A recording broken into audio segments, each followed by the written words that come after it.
एक बार रमन जब अपने ऑफिस से आ रहा होता है, अरे पल पल न माने टिंकू जिया, अरे टिंकू जिया, अरे मेरा जिया, आज इश्क का मंजन चखूंगा पिया।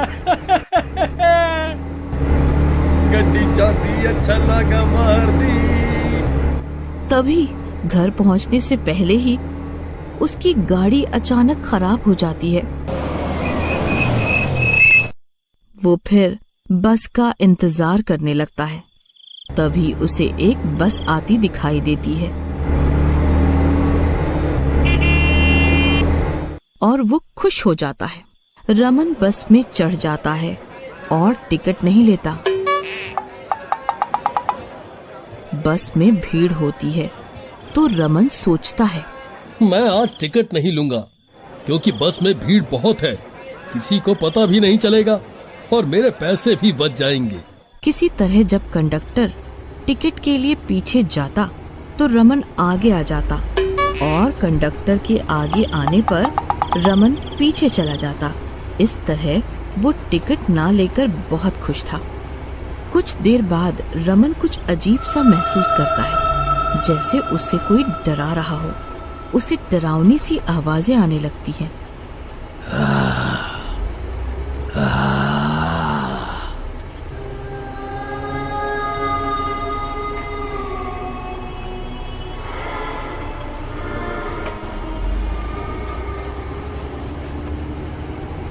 कुछ देर बाद बस एक स्टैंड पर रुकती है।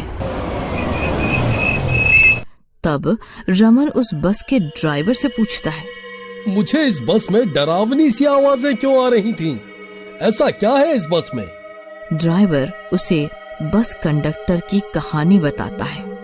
इस बस में एक बार एक कंडक्टर को मार दिया गया था। किसने और क्यों मारा उसे? ये उन दिनों की बात है जब उस दिन हमारी बस हिमालय की तरफ जा रही थी। रात बहुत हो गई थी, सर्दियां भी बहुत थी। उस टाइम तो कोहरे से धुंधला धुंधला सा दिखाई दे रहा था। तो हम दोनों उस दिन बस को धीरे धीरे चला के ले जा रहे थे। तभी 4 आदमी आतंकवादी इस बस में चढ़े। लाओ, आप अपनी टिकट के पैसे दो। कंडक्टर ने जब टिकट के पैसे मांगे तो उन्होंने देने से मना कर दिया और इस बात पर कंडक्टर की उनसे लड़ाई हो गई। सब बहुत गुस्से में थे। जाओ उतरो हमारी बस से, हम आप लोगों को इस बस में नहीं बैठाएंगे। क्यों नहीं बैठाओगे? हम इसी बस में बैठ कर जाएंगे। तुझे जो करना है कर ले। क्या करोगे तुम मेरा? मुझे मारोगे क्या?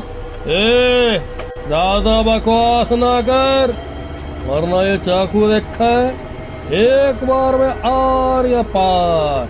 चुपचाप जा यहाँ से, वरना मारा जाएगा। हमसे मत उलझ। चल चल, ये धौंस किसी और को दिखाइयो। अभी के अभी उतरो यहाँ से, वरना पुलिस को बुला देंगे। अभी तुम गुंडे हो गए अपने घर के, यहाँ डराने की जरूरत नहीं है। गर्मा गर्मी में बहस छिड़ जाती है और नौबत हाथापाई तक पहुँच जाती है। बस रोको, ये आतंकवादी बस में घुस आए हैं और बिना टिकट लिए ही बैठना चाह रहे हैं। अगर बस रुकी तो तुम सब के सब मारे जाओगे। ये बस अब हमारे अंडर है, बस नहीं रुकनी चाहिए। ये सब देख के बाकी की सवारियां परेशान हो जाती हैं और चिल्लाने लगती हैं, क्योंकि उन्हें अपनी जान का खतरा दिखने लगता है। ड्राइवर सोच में पड़ जाता है कि बस रोकेगी नहीं, क्योंकि टिकट के पैसों से ज्यादा जरूरी सवारियों की जान थी। मारपीट में गुस्से में आतंकवादियों ने उस कंडक्टर को चाकू से मार दिया। तब से वो अब भूत बन गया।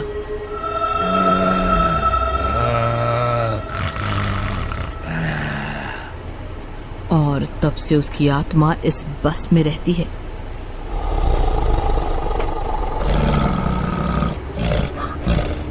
और उन आतंकवादियों का इंतजार करती है। ये सब सुन के रमन सदमे में आ जाता है और पूछता है, क्या सच में ऐसा हुआ था? हाँ हाँ, यही सच है। लेकिन ये आत्मा मुझे क्यों डरा रही है? मैंने तो कुछ नहीं किया इसके साथ। तुमने भी शायद टिकट नहीं ली होगी, तभी वो आपको परेशान कर रहा होगा। मैंने भी टिकट नहीं ली। नहीं, मुझे माफ कर दो। मैं आज के बाद फिर कभी ऐसा नहीं करूंगा। हाय राम, आज तो बच गए। कुछ दिनों बाद जब वो भूतिया बस वहाँ से निकलकर जाती है, तभी वो 4 बदमाश लड़के उस बस में चढ़ते हैं। पारदेसी जाना नहीं, हमें छोड़ के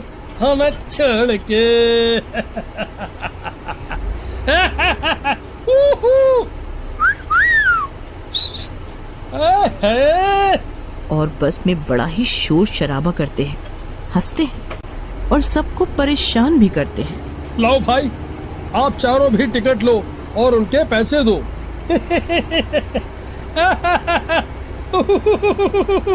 कहते हैं पैसे चाहिए।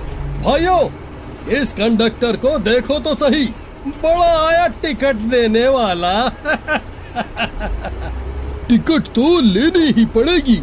कंडक्टर और उन लड़कों में कुछ देर तक बहस होती है और वो भूतिया कंडक्टर सब सुन और देख रहा होता है।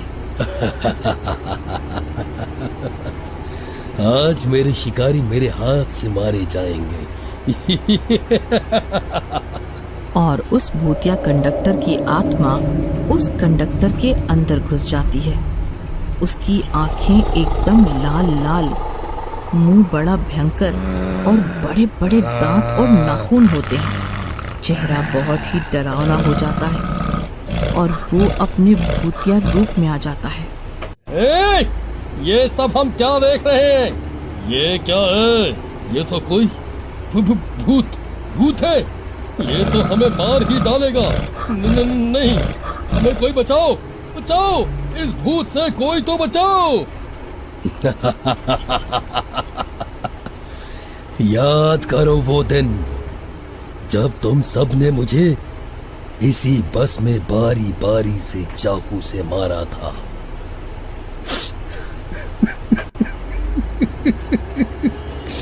क्या कसूर था मेरा?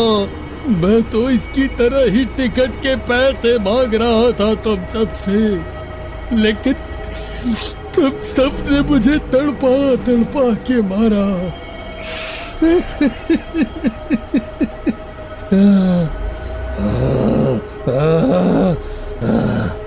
आज मैं तुम्हें जिंदा नहीं छोड़ूंगा। नहीं, ऐसा मत करो, हमें माफ कर दो। हम फिर कभी भी ऐसा नहीं करेंगे। अब तुम सब मुझसे बचकर कहाँ जाओगे? भागो, कहाँ भागोगे? नहीं जाने दो, हमें छोड़ दो।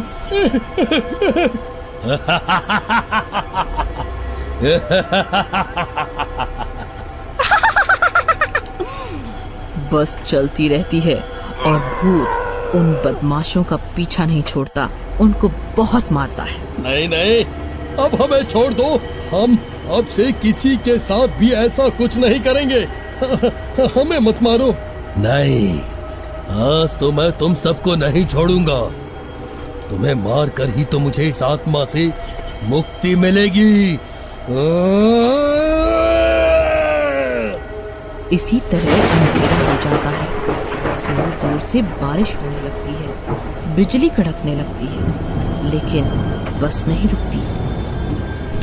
वो अपनी रफ्तार में चलती रहती है। कुछ देर और चलने के बाद बस एक पहाड़ी पर जाके रुकती है और सुनसान पहाड़ी, भयानक आवाजें और साए साए हवा चलने लगती है। घना अंधेरा छा जाता है।